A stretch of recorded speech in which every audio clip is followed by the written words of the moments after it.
How much ETH would you need to be in the top 10% of holders worldwide? How about the top 1% or the top 0.1%? Well, I currently have access to the data that can tell us exactly that. So if you're curious about where you stand in terms of the wealth distribution of the Ethereum community, then stick around for this. For starters, how many Ethereum wallet addresses are there out there? Well, according to etherscan.io, there's over 240 million unique Ether wallet addresses. Now, I think it's important to mention that not all of these are going to be active, and some of them are going to have repeat users. For example, I could create 20 different wallets if I wanted to. And so instead of using 240 million as the total population of the Ethereum ecosystem, we're actually going to use the number of wallet addresses with a non-zero balance. We can't really accurately address the issue that certain people could have multiple different wallets, but this is the closest that we're going to be able to get. And so the number of unique Ethereum wallets with non-zero balance is 104 million as of today, according to GlassNode. So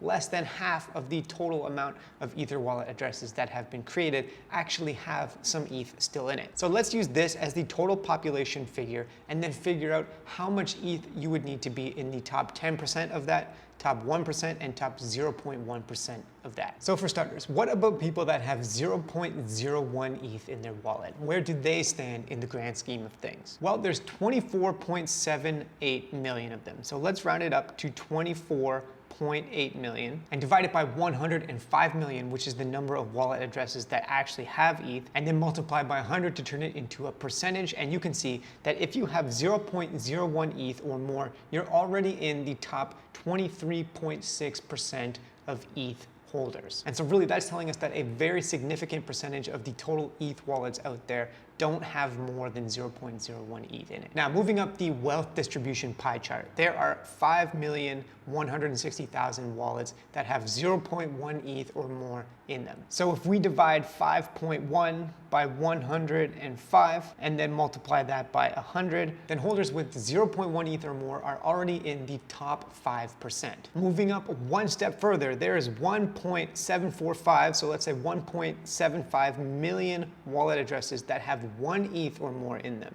So if we divide that by the total figure, that results in 1.66%. So if you have 1 ETH or more, you are already in the top 1.6% of holders worldwide. Next up is 10 ETH, and there are around 350,000 wallets with 10 ETH. So if we divide 0.35 by 105, then that means if you have 10 ETH or more in your wallet, you are already in the top 0.33% of holders worldwide. And anything above and beyond this gets increasingly rare. For example, if you have 100 ETH or more, you are one of less than 50,000 people worldwide that have that amount, which is going to put you in something like the 99.9th percentile. And then if you have 1,000 or 10,000, you're going to be in the 99.9999th percentile. And so here is a chart showing the full distribution of the breakdown of Ethereum holders as of today. And you can see where you stand in that wealth distribution and potentially try to move up in it. Thanks so much for watching. Hopefully you found this interesting, and have a great day.